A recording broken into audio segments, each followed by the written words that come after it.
ब्राह्मण और ठाकुर में लड़ाई हो गई। किस बात को लेकर के? जमीन जायदाद के लिए नहीं, इसको भी ध्यान रखना। राम और रावण की लड़ाई जमीन जायदाद के लिए नहीं थी। राम को कोई गद्दी कुर्सी से लेना देना नहीं था। गद्दी कुर्सी की लड़ाई होती तो अयोध्या का राज छोड़कर जंगल क्यों जाते? अयोध्या को तो खुद ही राजकुमार थे, लड़ जाते गद्दी के लिए, भरत उरत को किनारे कर देते। सारी जनता उनके पक्ष में थी, अयोध्या की पूरी मलट्टी प्रजा उनके साथ थी। राम का आचरण स्वभाव इतना अच्छा था, सारी जनता कह रही महाराज नहीं आप गद्दी कहने दीजिए कैकेयी को, हम भरत को गद्दी नहीं लेने देंगे, आपको मिलेगी। लेकिन कहा ना ना ना हमको जंगल जाने दो। और जंगल में भी जब रावण को मारा तो ये नहीं कि लंका की गद्दी भी लक्ष्मण को दे दिया, और रावण के भाई विभीषण को ही दे करके चले आए, कहा भाई हमको नहीं चाहिए। इसलिए इस बात को ध्यान रखना, राम रावण की लड़ाई धर्म युद्ध है। एक धर्म को डुबा रहा, एक धर्म को बचा रहा। कभी आप सोचते हो कि आखिर लड़ाई कैसे हुई, क्यों द्वंद्व हो गया? इसके पीछे जो सबसे बड़ा कारक उस समय रिलीजियस सिस्टम। देखो धर्म व्यवस्था केवल एक थी संसार में उस समय। कै धर्म था? हमारी तरफ देखो, इधर देखो, कै धर्म था? जिस समय रामा अवतार हुआ लाख बरस पहले। आज हम लोग 2025 में जब आप यहाँ बैठे हो, इस समय दुनिया में धर्मों की संख्या कितनी है? अभी हमने आपको बताया, भूल गए इतनी जल्दी? 4000। जिस समय रामा अवतार हुआ उस समय धरती पर धर्म की संख्या कितनी है? देखो सिंगल एक धर्म, एक ही धर्म। उसको वैदिक धर्म कहा गया। वैदिक धर्म माने वेदों के ज्ञान पर आधारित धर्म को वैदिक धर्म कहा जाता है। वेदों की संख्या 4 बताई गई, सामवेद, ऋग्वेद, यजुर्वेद, अथर्ववेद। इसमें 80,000 कर्म कांड, 16,000 उपासना कांड, 4,000 ज्ञान कांड, 1,00,000 फैक्टर, फार्मूला, श्रुतियाँ, श्लोक है। यानी धरती पर उसमें ज्ञान की एक ही किताब है, वेद। इसी वेदों के ज्ञान पर आधारित धर्म को वैदिक धर्म कहा जाता। जब धर्म एक ही है तो सब लोग एक ही धर्म मान। राम का भी वैदिक धर्म, रावण का भी वैदिक धर्म। ये नहीं कि राम हिंदू हैं तो रावण मुसलमान, ऐसा नहीं है। राम का भी वैदिक धर्म और रावण का भी। राम भी वेद को मान रहे, रावण भी वेद को मान रहे, लेकिन दोनों लोगों में युद्ध होता है। क्यों? थोड़ा सा अंतर आ गया, धर्म का अपमान हो रहा। प्रभु श्री रामचंद्र जी का धर्म शाकाहारी और 4 वेद के पंडित राजा रावण का धर्म, रावण का धर्म। हम नहीं कह रहे, रामायण कह रही है। जेहि जेहि देश धेन दुज पावे, नगर गांव पुरे आग लगावे। आज ही नहीं गाय मारी जा रही, रावण ने गाय के गांव में आग लगवाना शुरू कर दिया। कहा गायों को मारो, धर्म का को नष्ट करना। जेहि जेहि देश धेन दुज पावे, लाख बरस पहले की घटना है। आज हिंदू लोग कहते हो गाय माता की रक्षा करेंगे। आज एक ब्राह्मण राजा गायों का वध करवा रहा है, साधु महात्माओं के आश्रम को जलाया जा रहा है, और वो भी जात के ब्राह्मण हैं, वैदिक वेद को मान रहे हैं, वेदों के ज्ञानी हैं, ब्राह्मण हैं। जेहि जेहि देश धेन दुज पावे, नगर गांव पुरे आग लगावे। जेहि विध होई धर्म निर्मूला, सो सब करें वेद प्रतिकूला। जैसे भी धर्म को नष्ट करना। रावण का ये मानना था अगर गायों को मार दिया जाएगा और साधु महात्माओं के सब आश्रम मिटा दिए जाएंगे तो धर्म अपने आप खत्म हो जाएगा। जब कोई गुरु नहीं रहेगा, साधु महात्मा नहीं, जनता को सत्संग नहीं मिलेगा, सब गड़बड़ सड़बड़ हो जाएगा।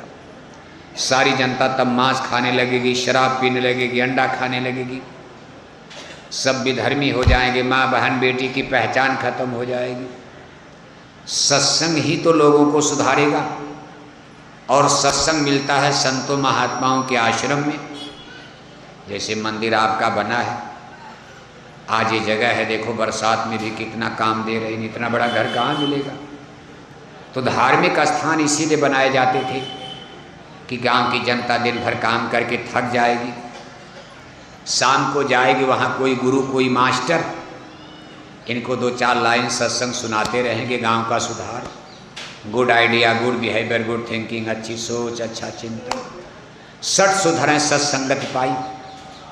रावण ने कहा इस सब को मिटा दो आप, लेकिन इसके लिए भगवान राम को आना पड़े, ऐसे नहीं मिटेगा। स्वयं भगवान आ गए और दोनों लोगों में युद्ध होता। लड़ाई में देखो शाकाहारी गोल, शाकाहारी टीम तो कमजोर है और मांसाहारी गोल ताकत में है। कहा रावण रथी विरथ रघुवीरा, देख विभीषण भयो अधीरा, नाथ न रथ न कछ पत्राना, केहबे जीत वीर बलवाना। यानी शाकाहारी गोल के जो कमांडर हैं, सबसे श्रेष्ठ प्रभु श्री रामचंद्र जी के पैरों में जूता चप्पल खुद नहीं है, पैदल हैं। रावण उनकी मलट्टी हाथी घोड़ा रथ पर बैठकर तीर तलवार मिसाइल लेकर चल पड़ी लंका से, और भगवान राम अपनी सेना पैदल लेकर, राम के पैर में जूता चप्पल भी नहीं। ये रामायण में लिखा है। रावण रथी बीरथ रघुवीरा, विभीषण देखकर घबरा जाते, कैसे प्रभु जीत पाओगी, ऐसे नंगे पांव लड़ाई होगी। जब राम के पैरों में जूता चप्पल नहीं, हनुमान अंगद जामवंत को सूट बूट टाई कोट कहाँ से मिलेगा। सारी मिलिट्री कोई डंडा लेकर लाठी लेकर के लोग दौड़ पड़े, लड़ाई हो रही। लेकिन परिणाम क्या निकला, कौन जीत गया, कौन जीता, शाकाहारी के मांसाहारी। जो गोल कमजोर नजर आ रही थी जीत गई, और जो गोल जबर ताकत नजर आती हो हार गई। याद रखना, जीतेगा भाई जीतेगा, शाकाहारी जीतेगा भाई जीतेगा, शाकाहारी जीतेगा, शाकाहारी हारेगा भाई हारेगा, मांसाहारी हारेगा, मांसाहारी हारेगा। जब ऐसा समय आएगा शाकाहारी जीतेगा, मांसाहारी डिफीट होगा। लाखों बरस बीत जाने के बाद, रामावतार के लाखों बरस बीत, 1-2 हजार नहीं, लाखों बरस बीत जाने के बाद एक बार फिर देखो ना, धर्म की नाव लड़खड़ा रही, डूबने जा रही। सारे राजा महाराजा दुनिया में विधर्मी पापी हो गए। अब धर्म की नाव को बचाने के लिए फिर भगवान और दूसरा अवतार देखो हो रहा। यही 2 अवतार की हम आप पूजा करते, 2 ही अवतार माना जाता, बाकी और अवतार तो ऐसे भी हैं। श्रेष्ठ अवतार अपने सनातन धर्म में 2, राम और कृष्ण का।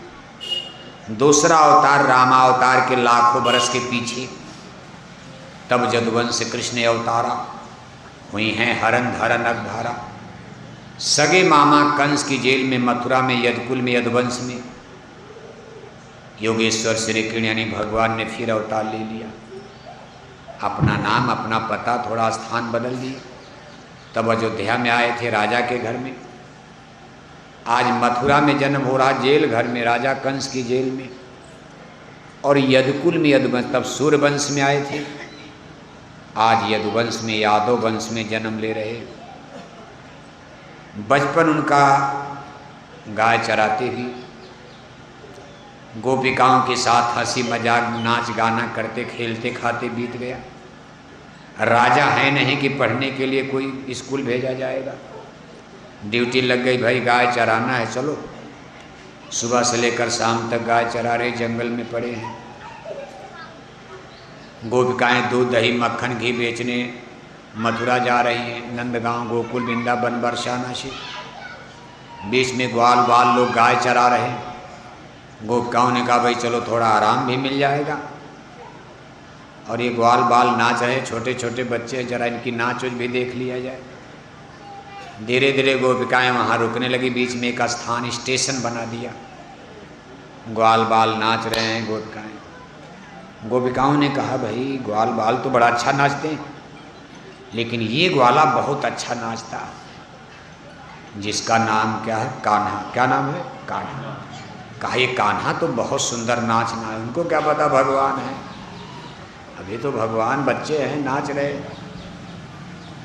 गोपिकाओं ने कहा कान्हा सबकी नाच तो, लेकिन अगर आप थोड़ा और नाच दो तो हमको और आनंद। और सबकी नाच बंद हो गई। गोपिकाओं ने कहा कान्हा थोड़ा आप और नाच देते। कान्हा ने कहा ना ना ना ना, हम अपने साथियों के साथ केवल नाचते, अकेले में नहीं। गोपिकाओं ने एक लालच दे दिया, कहा कान्हा अगर आप थोड़ा और नाचोगे तो हम आपको एक गिलास छाछ माने मट्ठा पिलाएंगे। क्या पिलाएंगे? छाछ माने मट्ठा। बताओ, भगवान भी गजब के। भगवान के घर में मट्ठा दही की कमी है? संसार को बनाने वाला, लेकिन आज कोई उनको जान नहीं, उसमें कोई जान रहा। वो तो लोगों ने बाद में लिखा, किताबें बन गई, इतिहास बन गया कि शेष महेश गणेश दिनेश सुरेश जाहि निरंतर गाँव, जाहि अनादि अनंत अखंड, अछेद अभेद सुवेद बतावें, नारद से सुख व्यास रटें, पचिहारे तऊ पुनि पार न पावें, और ताहि अहीर क छो हरिया, छछिया भर छाछ पर नाच नचावें। कहा शेष शारदा नारद सुखदेव ऋषि बड़े बड़े ज्ञानी ध्यानी जंगलों में तपस्या करते करते हड्डी गला डाली। जिस भगवान का ईश्वर का भेद नहीं लगा पाए, आज उसी भगवान को नंदगांव गोकुल वृंदा बरसाना की गोपिकाएं यादव कन्याएं एक गिलास मट्ठे पर नाच नचा रही हैं। क्या भगवान गजब के होते हैं। इसी को भगवान कहा जाता है। जो एक गिलास मट्ठे पर भी नाच दे उसको भगवान कहा जाता है। भगवान कोई सूट बूट टाई कोट में इंजीनियर डॉक्टर राजा बनकर नहीं आता है। सूट बूट टाई कोट में इंजीनियर डॉक्टर वो सब देखो, सब राजा महाराजा लड़ने मरने, परमाणु बम छूटने जा रहा दुनिया में। लेकिन भगवान नीचे से छोटा से लेकर बड़ा तक, अब वो छोटा काम करके निपट गया, बड़ा काम करने जिसके लिए दुनिया में जन्म लिया, अब वो देखो बड़ा काम करने जा रहे हैं कुरुक्षेत्र मैदान में, जिसके लिए उनका धरती पर जन्म हुआ है। अपना परिचय अब देंगे कि वो क्या है। कुरुक्षेत्र मैदान में आमने सामने कौरव पांडव सेना खड़ी हो गई। अर्जुन का रथ लेकर के बीच में खड़े हो गए। पीछे मुड़ करके देखा तो अर्जुन ने गांडीव धनुष फेंक दिया। अरे कहा केशव मैं नहीं लड़ पाऊंगा। अर्जुन घबरा करके कांप रहे हैं। भगवान के ने कहा क्यों डर रहे हो? अरे कहा केशव चाहे इधर मरें चाहे इधर मरें, सब मेरे ही रिश्तेदार इधर भी हैं, कौरव दल में पांडव दल में सब मेरे ही ताऊ हैं, चाचा है, फूफा हैं, भाई हैं, भतीजा, सबको मार करके मैं ऐसा राज लेकर क्या करूंगा, सब मरी जाएंगे। भगवान के ने कहा राजपाट की तो लड़ाई नहीं। अब अर्जुन को भी क्या पता है कौन है सखा। अर्जुन बेचारे भी नहीं पहचान पाए। अर्जुन भी देखो उनको नहीं पहचान पाए अभी तक। भगवान श्री कृष्ण कहते हैं अर्जुन ये लड़ाई गद्दी कुर्सी की नहीं है, ये लड़ाई गद्दी कुर्सी से ऊपर जा चुकी है। ये हस्तिनापुर के तख्त और ताज का गद्दी कुर्सी का युद्ध नहीं है, धर्म क्षेत्र कुरुक्षेत्र। ये युद्ध तो धर्म की रक्षा के लिए खड़ा हो गया है। हे अर्जुन तुम इसमें शरीक हो रहे हो। ये काम नहीं इंसान का, ये काम है अब जो भगवान का काम करेगा। गद्दी कुर्सी की लड़ाई तो बहुत राजा लोग लड़कर मर गए, कौन नाम लेगा, लेकिन जो धर्म की रक्षा के लिए युद्ध करेगा उसका इतिहास में नाम। हे अर्जुन तुम्हारा जुग जुग तक इतिहास में नाम अमर होगा, क्योंकि आप धर्म की रक्षा के लिए लड़ रहे हो। और हे अर्जुन मैं इसीलिए मैंने धरती पर जन्म लिया, इसी काम के लिए मैंने धरती पर जन्म लिया है। बहुत देर हो गई समझाते समझाते, अर्जुन नहीं समझ रहे।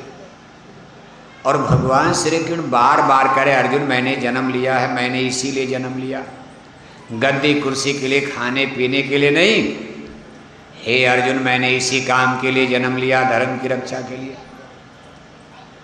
अंत में अर्जुन ने एक प्रश्न कर दिया।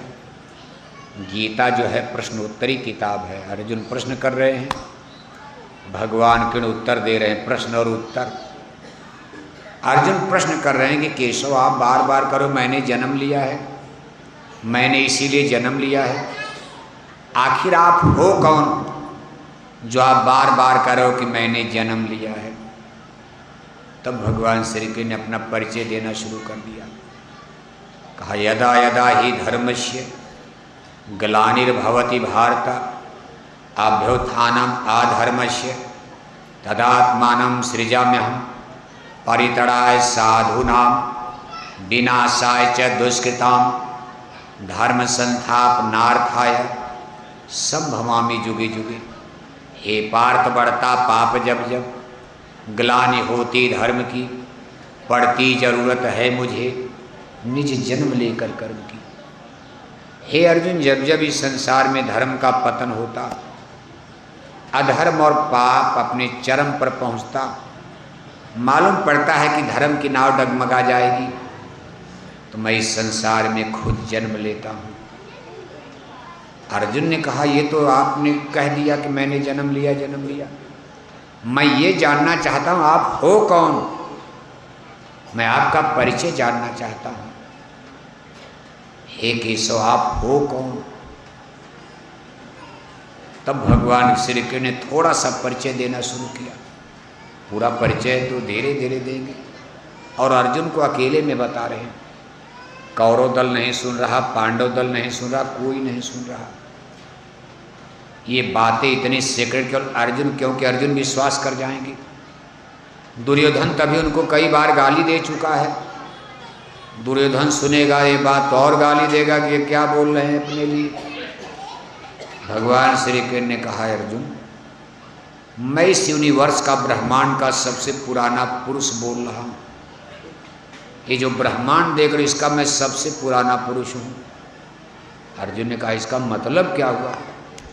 कहा इसका मतलब कि सूरज मेरे सामने बना,